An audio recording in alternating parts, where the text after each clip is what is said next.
Hello, I'm the Media Whiz, because one art form wasn't enough, and I just got back from the Addams Family, so, it was okay. That's the best way to describe it, is that it was just okay. I saw the trailers, and before I realized it was MGM, I think everyone thought it was going to be Illumination, just because the designs look very Illumination-esque, like, very disproportionate bodies and stuff, like, especially since Uncle Fester looks like Gru. Like, just the design. There's that meme going around of, like, the live-action version of Fester and how it looks like Gru, and how he looks in the second one. Looks a lot like Gru's brother. But, yeah, so the overall premise, as you can see in the trailer, it's about, they're going up against conformist suburbia, and, it's run by this lady played by Allison Janney, and she's like this HGTV home redecorator type of TV show hostess, and she thinks that the Addams are clashing with her sense of perfection. All the while, there's plans between the Addams family themselves. They have an event coming up where Pugsley proves himself to be a true Addams man, and that he is a master with the sword like his father. But obviously, that's a whole story arc in itself. Meanwhile, Wednesday ends up befriending this one girl, and they kind of help each other out because they want to rebel against their families for different reasons and in different ways, obviously. Like the girl that she befriends, obviously she ends up rebelling like most teenagers would by getting a goth makeover. And I thought this whole segment was one of the better parts of the movie, just because Wednesday's character is the most consistent in this whole film. And they wrote her exactly like they should have wrote Wednesday. She's just this macabre, unforgiving, unapologetic, just macabre little girl, and she's like I don't know. The way they wrote her was just perfect. And they keep her just as much in character with Wednesday Addams as the first two live-action ones. And I like that her sense of rebellion against her parents is instead, donning the happy, perky look while not actually committing to the happy, perky, everything's perfect type of personality. I thought that was great. Like, her first step is wearing a brightly colored unicorn hairpin. I thought that was great. And Morticia's reaction to it is funny, too. It's just, I like the fact that this horse has a dagger in its head. I thought that was nice. I'm just going to say, a lot of the humor that's like that, all the little dialogue-driven humor, that got a laugh out of me. But the problem is, it's very few and far in between. Like, most of the jokes aren't even that bad. It's just that most of the jokes are just, heh. And that's it. Like, and then like occasionally I'll have one where I actually was snickering pretty hard. Like, the first joke that made me snicker really hard was, again, it was from Wednesday. It's when Allison Janney's character first meets them, and she just says like, oh look, it's a woman of plastic. Like, that actually got me. And it's stuff like that all throughout the film that made me laugh. But again, that's just very few and far in between. And I wasn't angry at all during this movie. It's like, one of the things I was told is that, yeah, this movie's just okay. And going into it, yeah, it lived up to that. It's just okay. I did like the whole thing that the Pugsley subplot was building to, in that, of course, he's not able to do any of the fencing stuff like they expected him to. But Gomez doesn't even like get upset with him. Like, there's no kind of forced, oh, I have no son. Oh, I'm so sorry I wasn't able to live up to your expectations, father. Anything like that. No. Gomez, keeping with the tradition of the Addams as characters, they might seem dark and creepy, but they're all loving deep down. And Gomez doesn't turn on Pugsley. He says, even when, this is a big family tradition that Addams men are able to fence and do all this stuff, he never once judges him for it. Like, even if there was lots of pressure on the whole situation, it turns out that Gomez is still very caring about Pugsley as his son, and I liked that. That whole sense of family is what I think made the movie work. It kept in tone with the actual, like, tone of the franchise, that they're dark, but they are loving people deep down. And of course, that's the overall message, because one thing leads to another. Allison Janney upset with the fact that they don't fit her view of perfection and what a perfect little town should look like. Because she took it a step further. She's not just a house redesigner. She's redesigned this whole town into this like just little utopia where there's a Starbucks type of coffee shop on every corner and stuff like that. And then ultimately she convinces the town through fake accounts on this website that she runs that everyone on the town is on. She spreads rumors about the Addams, and of course there's the big Addams Family reunion coming up for the event with Pugsley. Ultimately, the town is convinced that they're awful monsters, and they form their own little hipsterish angry mob with, instead of using torches and pitchforks, they pull out their cell phones and they have little like emoji gif whatevers of pitchforks and torches. And that's another thing I was worried about that this movie did not do for the most part, is there wasn't a lot of forced modern humor. There is a part where a person said, where it's when they're getting everybody for the family together for the first time for the Pugsley event. And this one guy who's on fire, he says, "This is going to be lit." And I'm like, it would have, like, I don't know, it's not just the fact that they said it. It's the fact that, I don't know, that's just something that the Addams wouldn't do. It doesn't feel like something they would say. It would make more sense if it was like them having a conversation with someone else from the town, because they're more modern and fit that kind of stereotype. But I don't know. Sorry to get sidetracked, but one of the better scenes in the movie was the part where Wednesday goes to junior high. That was like in the middle of the movie. I thought that was great. It's just like in the second movie, she gets revenge on this like stuck up, pristine, like popular girl at school who's being a total bitch to the girl that she ends up befriending, the daughter of Allison Janney. And she does it by bringing frogs to life while they're doing like a science class experiment. She brings all the frogs to life and they attack her. And that's what gets Allison Janney's character's daughter to be like, "Hey, I like you. You're different. You know, you and me, can we be friends?" And of course, Wednesday accepts. And they end up helping each other rebel against their parents. Yeah, that whole subplot's easily the best part of the movie. God, I'm trying to think what else. Oh, yeah, what wraps it all up. It turns out Allison Janney actually, like, not only does she use fake accounts to spread rumors about the Addams, but she also has, like, a system where she's able to spy on everybody in the town. And it turns out that everyone in the town has, like, their own little weird thing that they do behind closed doors. Like, the one that's coming to mind is that somebody puts, like, underwear in their freezer and stuff like that. And then, of course, when the town is about ready to attack them for being monsters and being different, eventually Wednesday and Allison Janney's daughter, who have learned about this, they tell the whole town that, you know, you're all different. We're all different. We should embrace different. We should all be comfortable with being who we are, and also like not just be total conformity.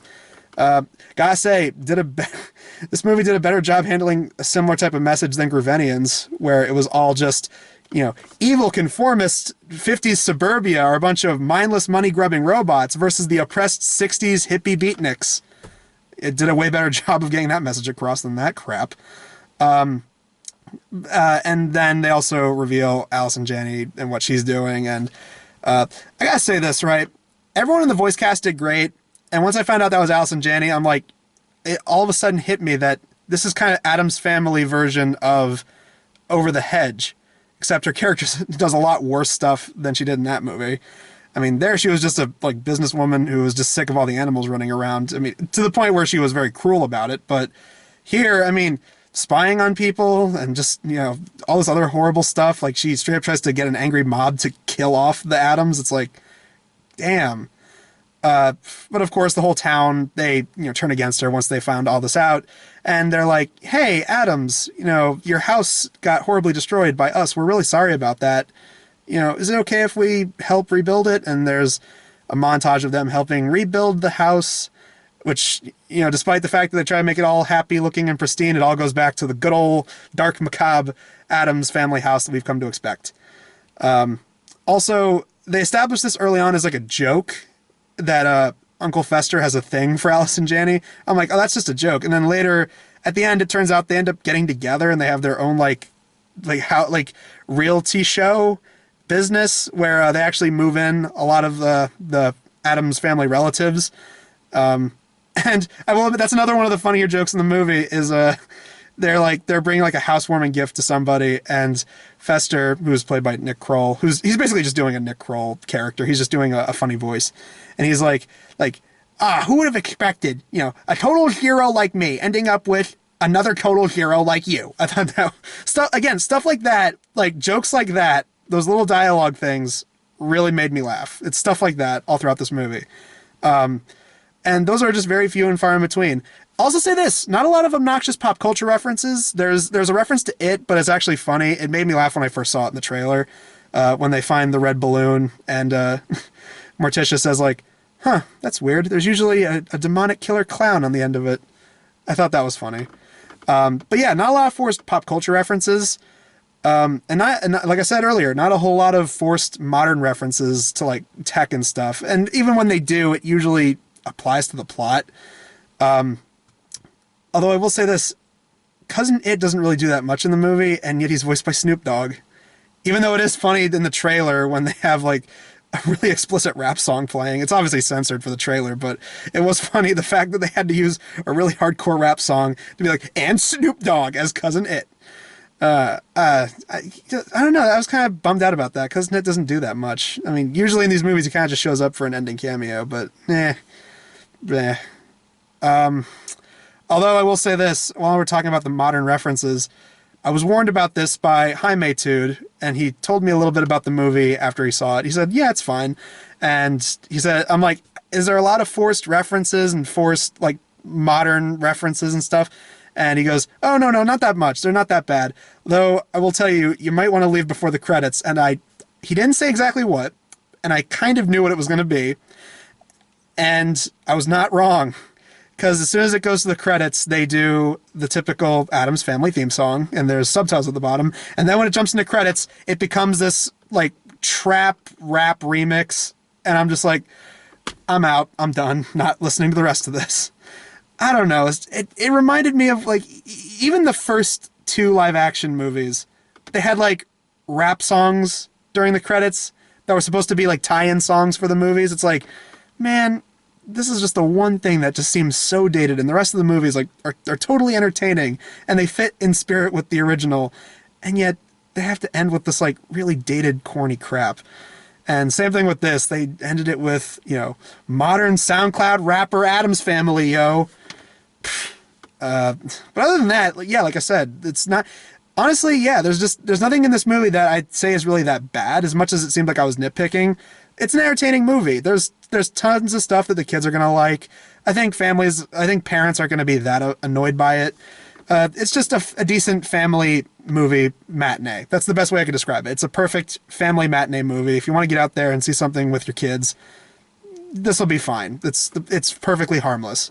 It's nothing great, but honestly, compared to the last movie that was in theaters that I did a vlog for, and that was Wreck-It Ralph 2 last year, I'd rather sit through this because, I don't know, Wreck-It Ralph 2 did have a lot of that forced modern technology references. I mean, that had the kid that goes, Fortnite in the audience, so this movie didn't have that. Honestly, the audience in this movie, there wasn't that much of a packed house, and most of the talking that was in the crowd stopped after the first trailer, so it's like, okay.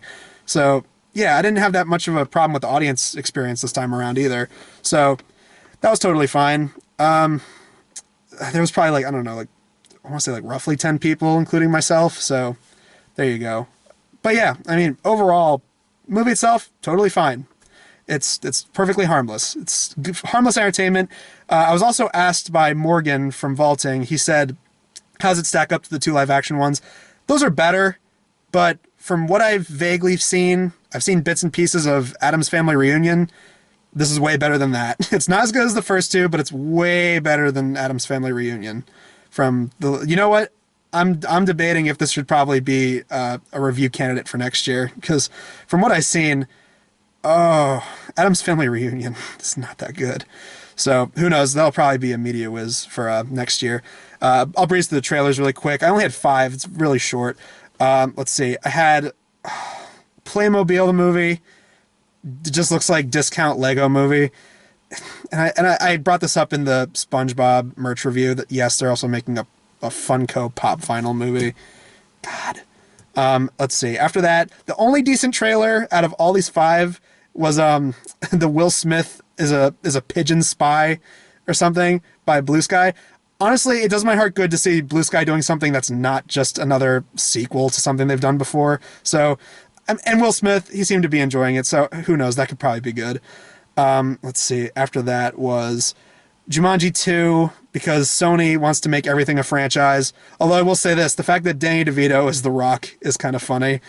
Other than that, though, Sony just wants to make another franchise, so that's why they're doing another Jumanji. Because, I mean, enough audiences liked it, and it made enough money, so screw it, they'll do another Jumanji. It looks like it's about to be on par with the other one, so, whatever. Oh, Playing with Fire. Nickelodeon family movie with John Cena and John Leguizamo and Keegan-Michael Key as firefighters, and they have to take care of some rowdy, rambunctious kids. So I'm like, man, is this John Cena's equivalent of like the pacifier and the Tooth Fairy? Oh my God, from the same geniuses, the same studio that brought you Wonder Park, and they're also doing live-action Rugrats. God, no. And lastly, Trolls World Tour. Or as I like to call it, Trolls 2. Oh my God. Which the trailer not only has rapping, I mean, I know it had music, so I was expecting rap, but they even have a AF line. And they're like, wow, I forget what the line was, but they go, oh man, that's blank AF. That's what I'm talking about. Whenever family movies try to like force like really modern stuff, it's always super cringy and annoying. And we're going to look back on it and think that's so outdated. But anyway, yeah, so that's it for trailers. And so yeah, overall, Addams Family movie, I think it's totally passable. It's harmless family entertainment, nothing great, but nothing really awful either. So yeah, if you want to go see it, I highly recommend it. I think if you're an Addams Family fan, I think it'll be fine. It's totally harmless. So yeah, Addams Family, perfectly fine family entertainment. Nothing great, nothing awful. Tune in next time. I'm going to be reviewing a Nightmare on Elm Street comic, so look forward to that, guys. Until then, I'm the Media Wiz, because one art form wasn't enough.